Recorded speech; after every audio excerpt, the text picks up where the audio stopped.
Shalom, Kal Halalim La Yahweh, Bahashem Yahweh Shai, Waharakakurash. Double honors to the apostles, bishops, and elders of GMS that rule well, who I learned this truth from, and salutations and blessings to you elect out there, starting with the 144,000 on down. So this is the black codes of the South. This is something we were touching on, the curses at camp. So I'm going to read into it.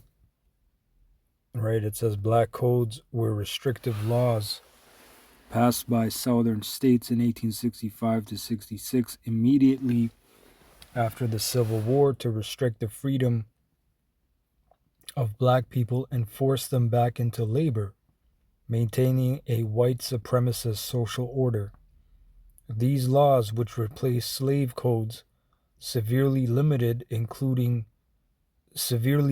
rights, including employment, movement, and property ownership, leading to federal intervention and the 14th Amendment. And this was all hell, man. This was after captivity, hardcore chattel slavery, and this was a forwarding of the affliction, right, which is Zechariah 1 and 15, and I'm very sore displeased with the heathen that are at ease, for I was but a little displeased, and they helped forward the affliction. In the NLT, it says, but I am very angry with the other nations that are now enjoying peace and safety. I was only a little angry with my people, but the nations inflicted harm on them far beyond my intentions. And Edom put hell upon our people and continued and forwarded the affliction after the captivity was done, right? Following the abolition of slavery in 1865, southern states passed black codes, which included strict vagrancy and loitering laws designed to criminalize the presence of black people in public spaces and force them back into involuntary labor, criminalizing daily life. Loitering, rambling, and being idle or unemployed were redefined as crimes. Preventing freedom of movement, laws often targeted black people standing together, talking or searching for family members separated during slavery, enforcing labor. If black individuals could not produce written proof of employment, they were arrested for loitering or vagrancy, fined heavily, and if unavailable to pay, leased out to white-owned plantations or businesses. Apprenticeship loophole. Vagrancy laws allowed authorities to arrest black children and apprentice them to white employers who were authorized to punish them and restrict their movement, man. So all this hell, these are just more charges on you Edomites, This is just more charges. Now, convict leasing is something I'm going to get to, but real quick, let's get some more black codes. All right, so this is from chat. Vagrancy laws, states like Mississippi and Alabama made it illegal to be unemployed or loitering. If a black man couldn't prove he had a job, he could be arrested. Fines were imposed. If unpaid, he was leased out to private employers, plantations, mines. Like the elder Howard mentioned, the movie Life with Martin Lawrence and Eddie Murphy, right? They would lease them out, right? This became the backbone of convict leasing, slavery reborn under law, right? So whatever, that's why it says, who frameth mischief by deceit. There's another scripture in Isaiah about pretty much unjust laws. But whatever this devil says goes, right? That's why when you look up, no, that's not it. Decrees. Yeah. That's why when you look up, I looked it up today on chat. I asked chat, how much, because we were going into the fiat currency, how much does it's an IOU, right? They give you one, but you owe two now. How can you pay it back? You can never pay it back. But even when they lend out the $1, for them to print $1, I looked it up, it's like 4 cents, right? And then they have this thing called fractional reserve banking, where pretty much you deposit the money, and they don't keep the money, but they use it, they circulate it, so they don't have everyone's money at the bank. They're using it for themselves. Okay, they're using it for themselves. And I said, is that not fraudulent? And chat said, well, no, because it's law, and it's backed by this and that, and that's what I said. I said, oh, so because somebody said it's law, right? And then I said, isn't the dollar fraudulent itself? They said no, because the government says it's legal tender, and everyone agrees that it's valued, and there's a there's a value there, and pretty much with everyone's consensus. And Esau saying, hey, this is what it is. This is legal tender. This is what the currency is. That's what it is. Who frameth mischief by deceit, right? Isaiah 10:1. Woe unto him that decree unrighteous decrees, and that right grievousness which they have prescribed, right? NLT says, what sorrow awaits the unjust judges and those who issue unfair laws. See? Now let me get that one I was mentioning, frameth deceit. Psalms 50:19. Thou givest thy mouth to evil, and thy tongue frameth deceit. Okay, so going back here, apprenticeship laws, child seizure. Courts could take black children from their parents and apprentice them to white landowners. Often the former enslavers got the children. Parents had little or no legal recourse. This effectively re-enslaved the next generation. See? So Esau kept messing Jacob forward in the affliction. Labor contract laws. Freedmen were required to sign yearly labor contracts.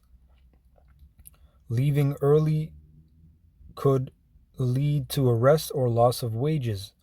Employers could withhold pay as punishment. It locked workers into plantation life with no real freedom to negotiate. Restrictions on movement and assembly. Black people could be arrested for traveling without proof of employment. Banned from gathering freely. Subject to curfews in some areas. Freedom existed on paper but not on the road.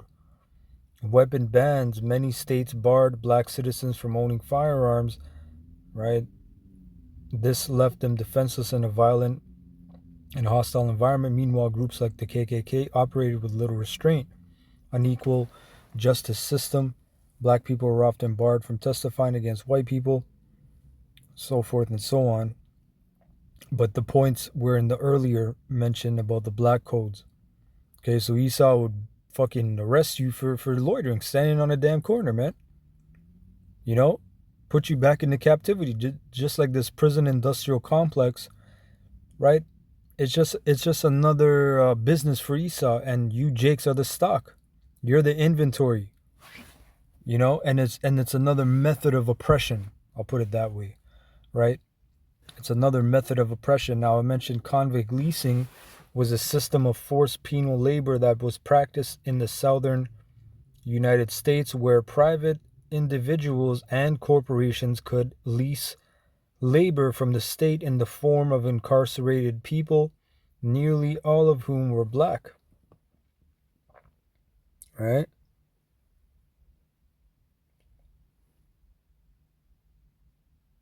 The system was highly lucrative for both the lesses or leases and state governments. For example, in 1898, 73% of Alabama's annual state revenue came from convict leasing. And again, this is what Elder Howard mentioned about there's towns, right, in America and Canada too, but there's towns where their whole thing is it's a prison town. And that means business for a lot of, that means jobs for a lot of people, generational, like Monsters Ball with Fuck, what's that guy's name? Billy Bob and Halle Berry back in the day, right? He was a guard. His son was a guard, right? So a lot of these towns, there's a show called Kingstown, Mayor of Kingstown, right? So you got these towns where, hey, you know, you have certain towns where you got a coal mine. That's what's feeding the town. Then the coal mine shuts down and it becomes an abandoned town. Then you got these towns where there's prison systems. These prisons where you jakes, man, you blacks, Latinos, you're shipped up there. And guess what? That's all prophecy too. This is all because of your wickedness, man. Snared in holes. Yep. Isaiah 42:22. But this is a people robbed and spoiled. You are robbed and spoiled. You're used up. You're worn out. They have worn out the saints of the Most High. They are all of them snared in holes, and they are hid in prison houses. Right? They are for a prey, and none delivereth, for a spoil, and none saith restore. NLT says, but his own people have been robbed and plundered, enslaved, imprisoned, and trapped. You are trapped. You know? You're in a trap. You're in a cycle of trap, man. Trap music. Right? You're in a cycle of trap. It's a snare, right? You got the lawyer fees. You know, it's all a fucking game. A bail bondsman in America, it's crazy. Up in Canada, we don't really got that shit. We don't even have like bounty hunters. But in America, that's a whole business, man. That whole so-called justice system is monopolized. Corpocracy, however you say that word. It's a justice is monopolized. It's for money. It's like not monopolized, monetized. Justice is monetized, right? It's a whole fucking trap. They already know you jakes are going to, a certain amount of jakes, there's a statistic, yeah, you're going to get locked up before, you're going to get your first charge at this age, then you're going to get locked up, then you're going to do a 5-year stint or 10-year, stretch, right?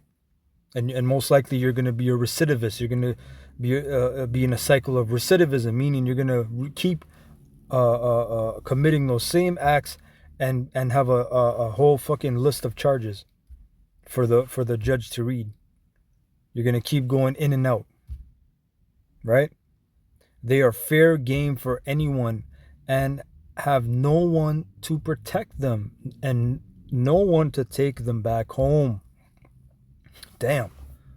That's why we're waiting on Yahweh Shem Yahushua, man. You niggas, you can wait on P. Diddy and you can wait on DJ Trump and reparations and whatever the fuck else you guys are waiting for. You can wait for all that shit. We're waiting for Yahweh Shem Yahushua, man. Okay? I mean, that was the point. You can read all into it. There's a whole bunch of stuff, but this is the system that they called it, Convict Leasing, which is just a fancy reinvention of slavery, captivity. Okay? So anyway, Kahalal Yahweh Shem Yahushua, Shalom.